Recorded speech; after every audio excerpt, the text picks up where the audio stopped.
Decimal expansion, decimal expansion, ठीक है।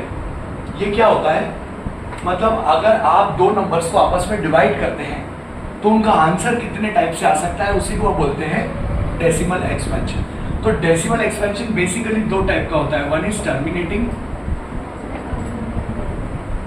Second is non terminating. Example, मान लो मैंने आपको दे दिया 30 डिवाइडेड बाय 4, 30 डिवाइडेड बाय 4, बोलो 4 की टेबल में कितनी बार, बोलो ना, 7 सा 28, क्या बचा 2, पॉइंट लगाया 0 ले लिया, 20 बताओ 4 टेबल में 5, 7.5 पे 20 आ गया, माइनस हो गया 0 हो गया, डन। अब अच्छा यही क्वेश्चन मैं आपको दे दूं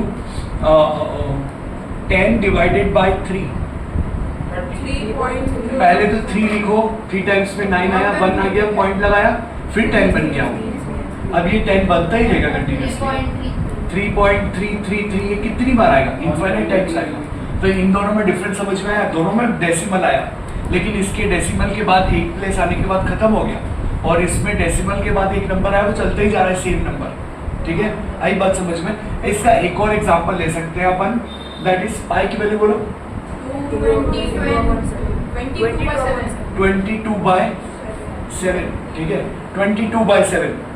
ये एक एग्जांपल के लिए ले रहा हूँ, ये भी एक्चुअली में आगे जाके रिपीट हो जाता है, बट फॉर एन एग्जांपल अभी आप देखो, अगर आप इसको सबसे पहले 3 टाइम में लेंगे तो 21 क्या बचेगा 1, पॉइंट लगाया 0 लिया, 1 टाइम में 7, 3, फिर उसके बाद एक और 0 ले लिया 28, कितने टाइम में 4। ये ना कंटिन्यूसली चलता रहेगा और रिपीट भी नहीं होगा, रिपीट होगा, बट ऐसे कुछ नंबर्स होते हैं जो डेसिमल के बाद भी खत्म भी नहीं हो रहे और रिपीट भी होते जा रहे हैं। ये मैंने एक उसका डमी एग्जांपल लिया, एक्चुअली में अभी अपने को ऐसा कोई ये नंबर याद नहीं आ रहा, बट अगर ऐसा कोई नंबर हो जिसको आप सॉल्व करें और उसके बाद डेसिमल के बाद आंसर खत्म भी नहीं हो और रिपीट भी नहीं हो, रिपीट हो तो भी एक फिक्स्ड ऑर्डर में नहीं हो, है ना, तो ऐसे नंबर को आप बोलेंगे नॉन टर्मिनेटिंग। अब इसमें आपने दो टाइप की क्लासिफिकेशन तो कर लिए, टर्मिनेटिंग एंड नॉन टर्मिनेटिंग। अब इसके भी आगे बढ़ते अपन, ये तो टर्मिनेटिंग है, ठीक है, तो इसको हटा दे रहा हूँ। अब ये दो टाइप के नॉन टर्मिनेटिंग दिख रहे हैं आपको, इन दोनों में डिफरेंस बताओ क्या दिख रहा है, रिपीटिंग एंड नॉन रिपीटिंग। एक में डेसिमल की जो प्लेसेस है पॉइंट के बाद वो रिपीट हो रहे हैं, है ना, रिपीटिंग या रिकरिंग, आपकी बुक में रिकरिंग लिखा होगा, और नॉन रिकरिंग।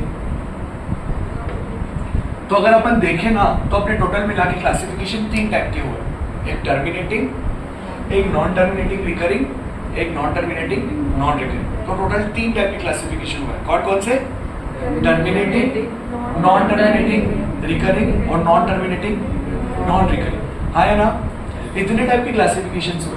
अब इन क्लासिफिकेशंस को कौन से रैशनल है कौन से इरैशनल है ये बताने के लिए मैं आपको अभी मोटा मोटा हिसाब से बता देता हूँ कि जो टर्मिनेटिंग होते हैं ना वो ऑलवेज रैशनल होते हैं, ठीक है, टर्मिनेटिंग होते हैं वो ऑलवेज रैशनल, और जो नॉन टर्मिनेटिंग में रिकरिंग होते हैं ना ये भी रैशनल होते हैं। क्या बोल रहा हूँ, नॉन टर्मिनेटिंग में रिकरिंग होते हैं ना ये भी रैशनल, और जो नॉन टर्मिनेटिंग में नॉन रिकरिंग होते हैं ना ये इरैशनल होते हैं। ये क्या होते हैं, तो ऐसे पहचान सकते हैं कि कौन से रैशनल है कौन से इरैशनल। अभी हम जो 9th क्लास का स्कोप है ना, इसमें हमको इरैशनल नंबर कौन से दिए पता है, रूट ऑफ नंबर्स।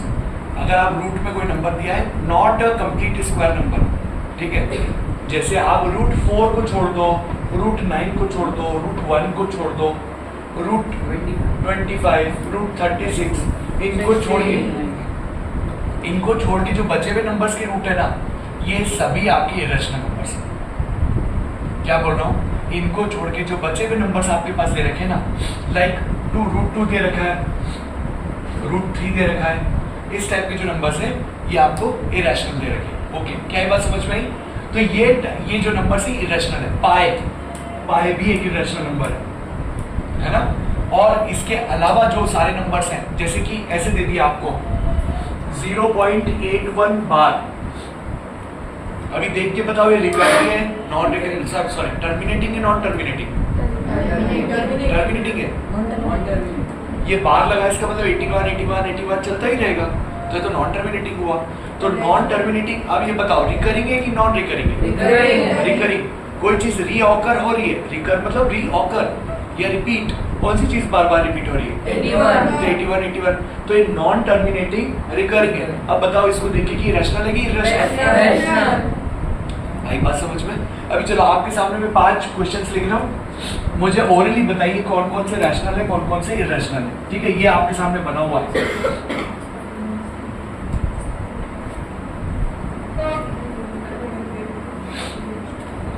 सबसे पहले लिख रहा हूं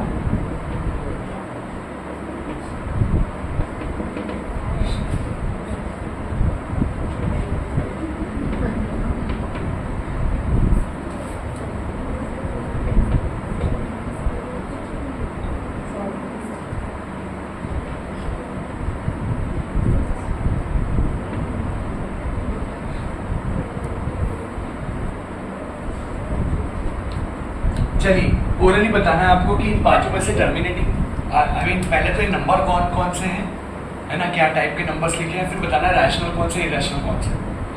यस, पहला नहीं रैशनल की इरैशनल, ये रैशनल है पहला वाला, और सोच के बोल लीजिए। ठीक है, रैशनल आपके हिसाब से, अभी मैं आंसर्स बताऊंगा थोड़ी देर में। ये बताओ ये इरैशनल, ठीक है। इसमें और इसमें क्या डिफरेंस दिख रहा है आपको? एग्जैक्टली, विराट सही बोला, ये 2√5 बनेगा।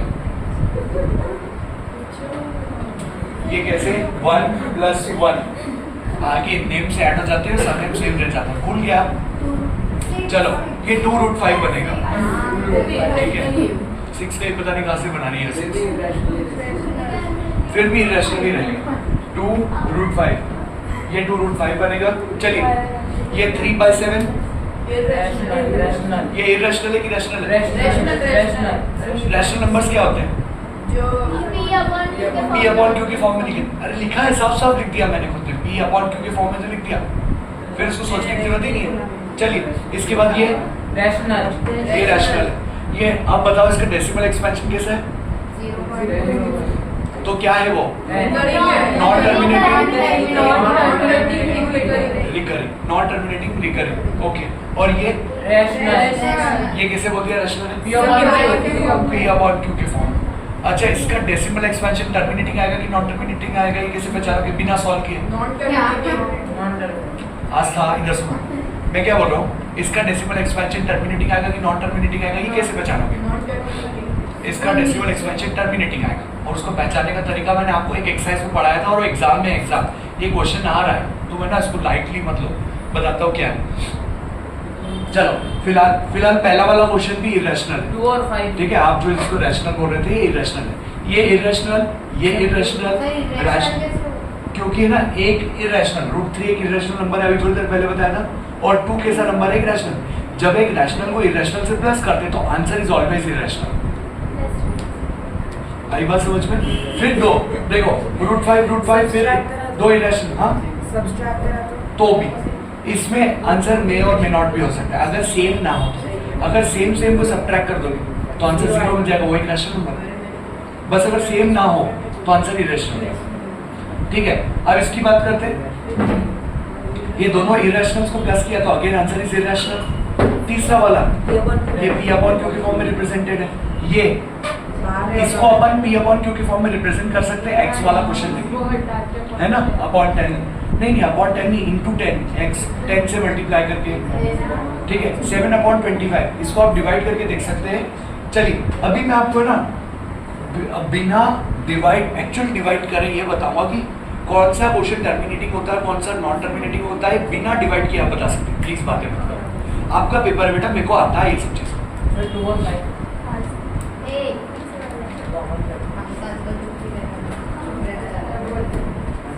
चलो इधर ध्यान से सुनो। अगर किसी के डिनोमिनेटर के फैक्टर्स 2 और 5 है, अगर किसी फ्रैक्शन के डिनोमिनेटर्स के फैक्टर, एग्जांपल जैसे अभी दिया था 7/25, 7/25 को 25 के फैक्टर्स बोलो, 7/5 × 5। अगर किसी के डिनोमिनेटर्स में 5 या 2 या ये दोनों आते हैं तो इनका आंसर हमेशा टर्मिनेटिंग होता है। अगर 5 2 के अलावा कोई तीसरा नंबर डिनोमिनेटर में आता है तो उसका डेसिमल एक्सपेंशन हमेशा नॉन टर्मिनेटिंग होता है। एग्जाम्पल 7/25। अच्छा ये बताओ 7/25 को 4 से मल्टीप्लाई करूंगा तो क्या मिलेगा? 7 4 सा 28 और 25 अब 4 सा 100। 100। अब इसको मैं डॉट 28 लिख सकता हूँ तो टर्मिनेटिंग है कि नॉन टर्मिनेटिंग? तो ये कैसे पता पड़ेगा? बिना सॉल्व किए। मैं ये भी नहीं करूंगा ना तब भी बस इसको देख के बता दूंगा कि अगर डिनोमिनेटर के फैक्टर्स 2 और 5 और बोथ या तो 2 आए या तो 5 आए या तो 2 और 5 दोनों आ जाए तो उसका डेसिमल एक्सपेंशन हमेशा कैसा होगा? लेकिन 2 5 के अलावा कोई तीसरा नंबर आ गया डिनोमिनेटर के फैक्टर तो वो non terminative. Example 2/300 non terminating. क्यों? क्योंकि 2 तो लिखा है लेकिन ये 300 मतलब 3 × 100 इसका मतलब एक फैक्टर 3 भी बन गया। अगर 3 किसी के फैक्टर में आ रहा है तो इसको आप डिवाइड करके भी देखोगे ना तो ये नॉन टर्मिनेटिंग ही आएगा। आई बात समझ में? तो अब आप क्वेश्चन से पहचान सकते हैं कि कौन सा टर्मिनेटिंग है कौन सा नॉन टर्मिनेटिंग।